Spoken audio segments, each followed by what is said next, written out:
This next section in the Mañana No Mas Getting Started with Biking course has to do with why we ride.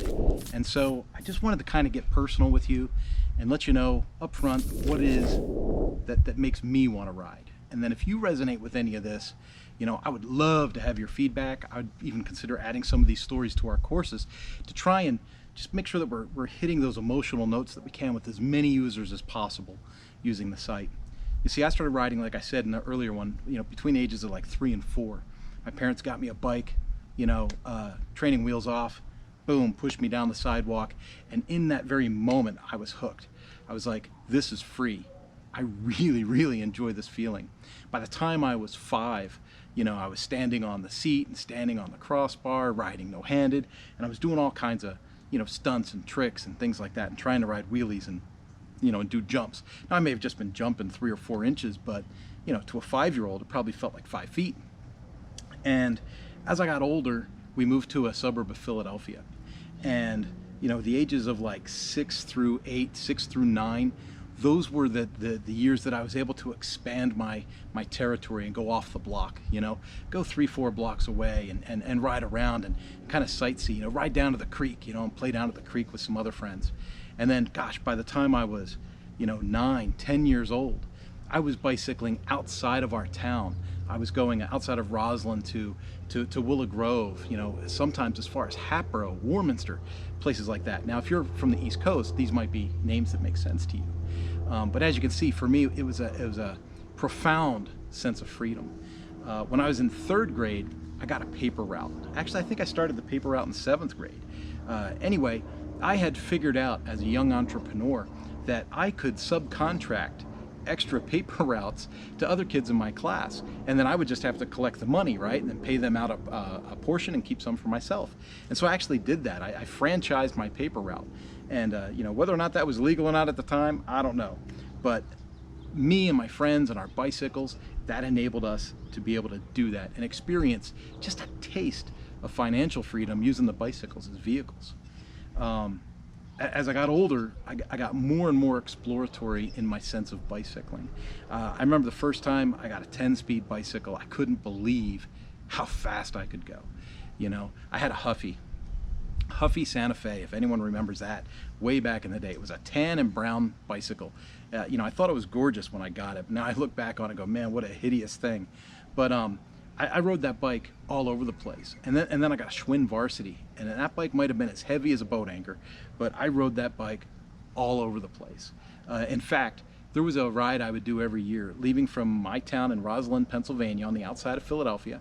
I would bicycle from my house down to Wildwood, New Jersey, have a slice of pizza and a Pepsi, and bicycle home, all in one day, right?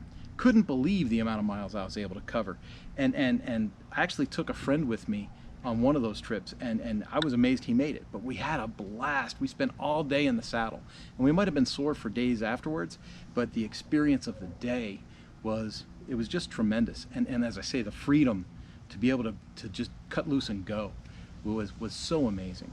Now, for me, one of the first things that I was able to save money for and actually buy with my own money and feel accomplished with was a 1987 Panasonic DX3000. It was a steel-framed bicycle from the Tangi factory, right? Tangi's who made the frame.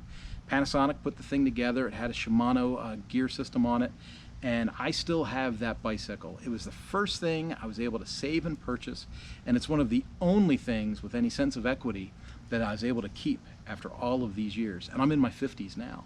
I still ride that bike. I take that bike out and I ride it with Team Velocity, which is one of the race teams here out of Fullerton, Southern California. And I do some road rides with it down on the Santa Ana River Trail and places like that. I just really enjoy that bicycle, and there's something so solid and so, you know, just so resolute about riding that steel frame bike. Now, the Ridley is a carbon frame bicycle, and I ride that when I do my longer distances. It's a little more forgiving on the ergonomics, and there's certain characteristics of the bike that just fit me more for the longer rides. And as we talk about why we ride, I kind of wonder why you ride. Like, what got you started? You know, obviously for me, I've gone on and on about it's a sense of freedom, it's a sense of accomplishment. But what is it for you? I will be honest, I'll tell you, back in my 20s and my 30s, I would be able to do 100, 200, 250 miles in a day. When I was 28, 29 years old, when I was training for the Elephant Rock and the Fort Lupton Sentries in Colorado, when I lived in Colorado, I would do training rides that were 200, 240 miles in a day.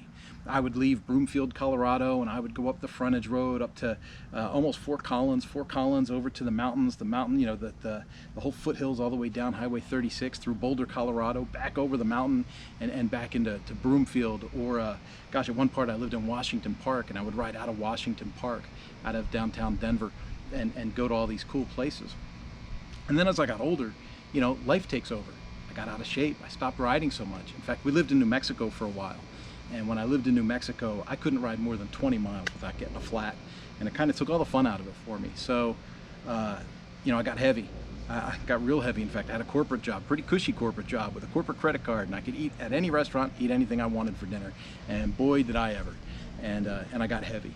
And so I realized getting on an airplane once that I didn't want to be that big. I didn't want to be that out of shape. I used to get out of wind, going up a flight of stairs or, walking to check the mail. I could feel myself getting winded. And I thought, that's not how I want to live. And so my wife and I, we made a decision. We joined the transformation camp. I shed a bunch of pounds working in their program. And, you'll see that in some of the other courses we have on the Mañana No Mas Academy, things about like after the challenge or, keto diet information or 5 days to healthy success. These are all things I'm really passionate about because that fitness level, I believe I can only succeed in business or with projects as much as my body will allow me to. And so I take the fitness thing real serious now. And that's why this bicycling thing, and especially working with the Great Cycle Challenge and trying to raise money for kids aware, the child cancer awareness is a big deal to me. It was the bicycling that enabled me to keep the weight off after I dropped the weight. Now, for other people, it could be something else. It could be swimming, it could be jogging, it could be hiking, it could be whatever you choose. But if I wanted to go back to eating, steak and hamburgers and garlic bread and red wine and beer, if I was going to take in those kinds of calories, I had to figure out how I was going to burn those kinds of calories. And for me, the bicycling was the way to burn those calories because it saves me on my knees, right? I don't have the impact damage. My lower back gets a little sore sometimes, but we'll address that later in this courseware. And I will tell you, I do supplement the bicycling with a little bit of running. Running and biking are different muscle groups in your legs. And so a lot of times what I'll do is I'll bicycle, maybe 70, 75 miles in a week, but then I'll probably run a 5K one morning just to kind of work on that different muscle group, if that makes sense. So as we think about why we ride, that's something I want to communicate to you is to really get down to brass tacks with yourself and figure out for you, why do you ride? Is it weight loss? Is it a sense of accomplishment? Is it, regaining a sense of freedom? Is it, time away from the cubicle if you work at an office? Is it time away from the kids? My goodness, if you're a stay-at-home mom, this could be your excuse to get out, right? Maybe it's a family thing and you want to get people together. Maybe it's the opposite of escape. Maybe it's inclusion for you and your family or your group. Whatever the case is, I'm asking you at this stage to figure out what it is to you. Where does the root meaning of riding come from for you? If you've made a decision that, hey, you want to get into bicycling, well then why do you want to get into bicycling? And once we identify the why, then we can talk about the next lesson, which is setting a goal for your bicycling. Great. I'll talk to you guys soon. Have a great one. Enjoy your day. And if you're out pedaling, just enjoy the freedom. Enjoy it. I'll talk to you later. Bye-bye.